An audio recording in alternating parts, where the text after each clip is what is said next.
Welcome students.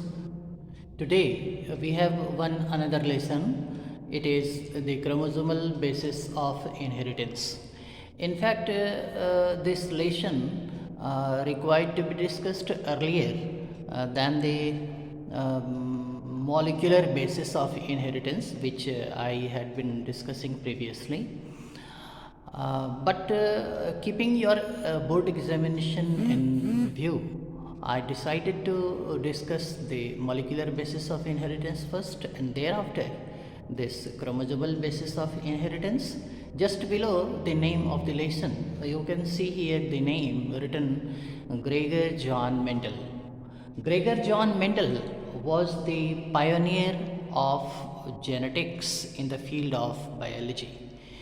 It was Mendel who performed some basic experiments relating with the life cycle of Pisum sativum, the common garden pea plant.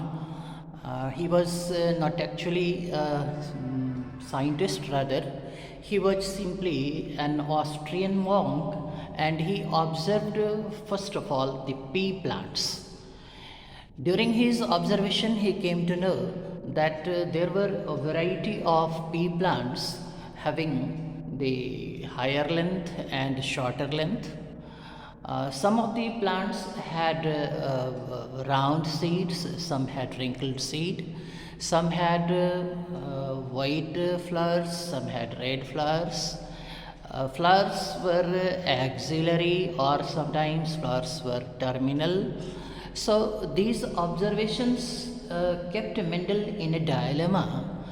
What actually is the fact lying behind as far as the variations in the features of these pea plants are concerned. So he, in his experiment, decided to make a cross breeding or the cross fertilization of pea plants with contrasting characters. For example, you'll see here on the blackboard that Mendel took one tall plant, that was this, and another was the dwarf plant.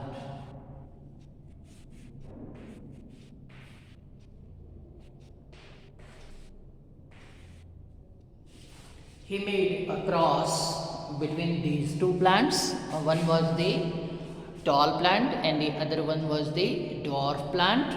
And to his surprise, he came to know that once these two varieties of the pea plants were crossed, the first generation, it is represented as F1, this first generation had all tall plants.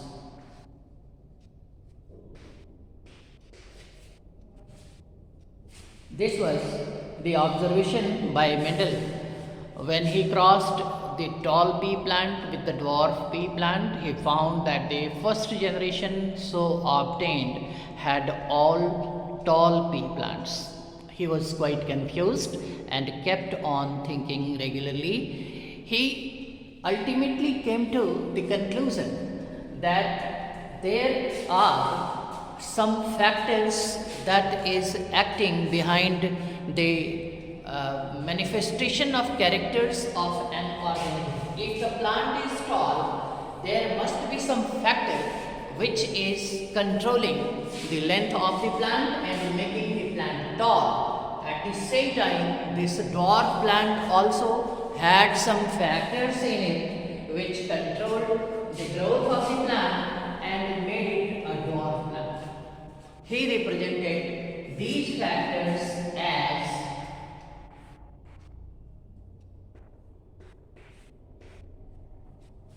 this was after the long deliberation. Mendel came to decide that tall plant had the factor that was represented in pair as TT, that is capital T and capital T, and the dwarf plant having the factor small t, both in pair.